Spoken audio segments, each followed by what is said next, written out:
Before we get into today's lesson, make sure to subscribe to FarmLab, because what you're about to learn is one of those pieces of old-world agricultural knowledge that almost slipped through the cracks. This isn't folklore, and it isn't a trend. It's a survival-era strategy used by European and Central Asian farmers long before modern fertilizers, and it worked so well that their soils stayed alive through winters that wiped out everything else. Stick with me for the first minute, because once you hear which herb this is and why it became the backbone of winter soil protection, you're going to see your cold season beds in a completely different way. The key to understanding this herb's power lies in how ancient farmers viewed winter soil. Today, we think of winter as the dormant period when the soil rests, freezes and waits. But historic farmers saw winter differently. They believed soil wasn't sleeping. It was fighting for its life. Bare ground lost nutrients, lost structure, and lost microbial activity.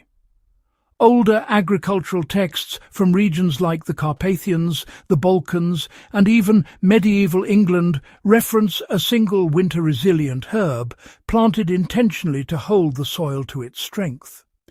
They used it not for eating, not for medicine, but because it simply refused to die and refused to let the soil die with it. The herb was winter thyme, often called creeping thyme or wild thyme, depending on the region. Not the soft culinary thyme you buy in stores, but a hardy, low-growing, woody perennial that forms a dense mat over the soil. Farmers valued it because of what it did during the worst months. It stayed green, stayed active, and worked like a natural winter shield. Winter thyme became a winter soil protector because it creates a living barrier when all other plants collapse. Most ground cover plants die back to their crowns in winter, leaving the soil exposed and vulnerable to wind erosion, freeze-thaw heaving, and nutrient leaching. Winter thyme doesn't retreat. Its tiny leaves remain thick even under frost. This creates a living armor across the soil surface. Instead of roots shrinking and withdrawing, thyme roots tighten their grip and continue exchanging small amounts of carbon with dormant soil biology. Even more importantly, thyme contains natural antimicrobial compounds that slow harmful pathogens without harming beneficial fungi. Medieval farmers didn't know the chemistry, but they observed the results. Soil covered by thyme came back to life faster in spring, drained better, and resisted compaction. If you want a plant that guards your beds when temperatures drop, thyme was the old-world solution because it doesn't need warmth to hold ground, just a chance to anchor itself.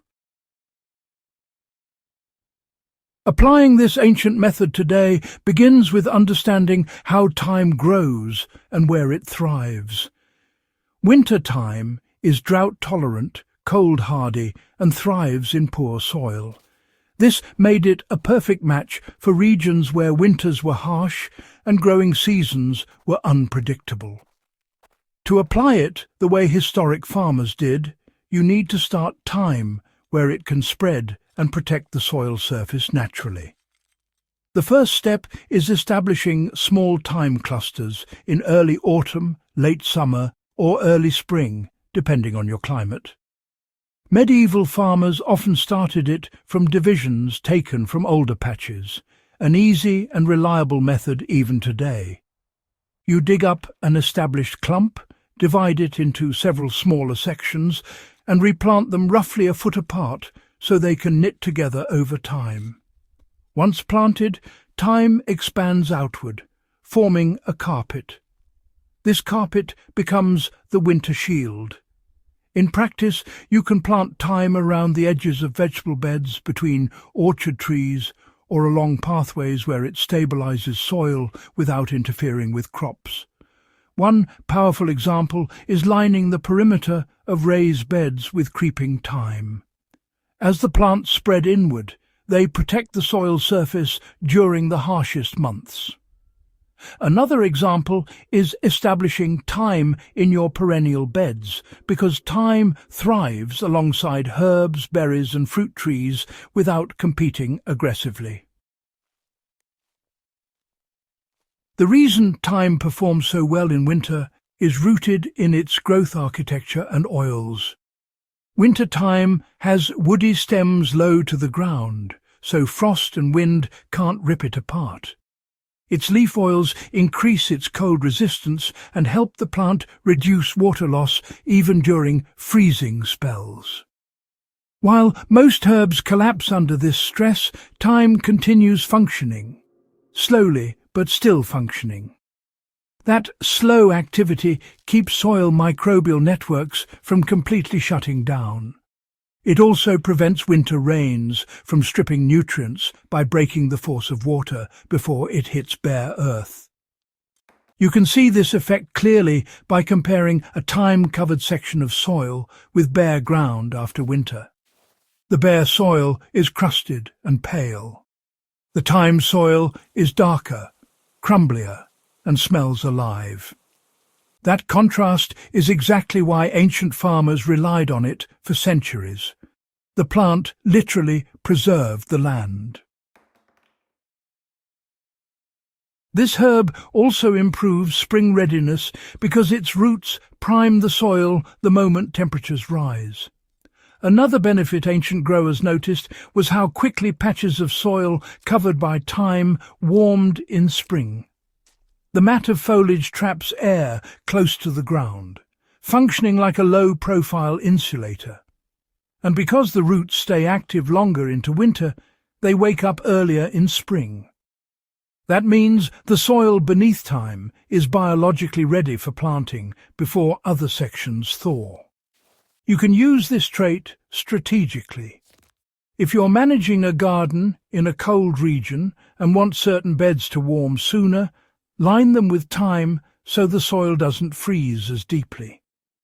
If you grow garlic, bulbs or early brassicas, thyme patches along the edges help stabilize temperature and moisture until the plants take over. This ancient herb remains useful today because it works with nature instead of against it. Winter thyme isn't a fertilizer. It isn't a soil amendment. It's a living, breathing winter armor designed by evolution and rediscovered by farmers who understood that soil needed protection long before science explained why.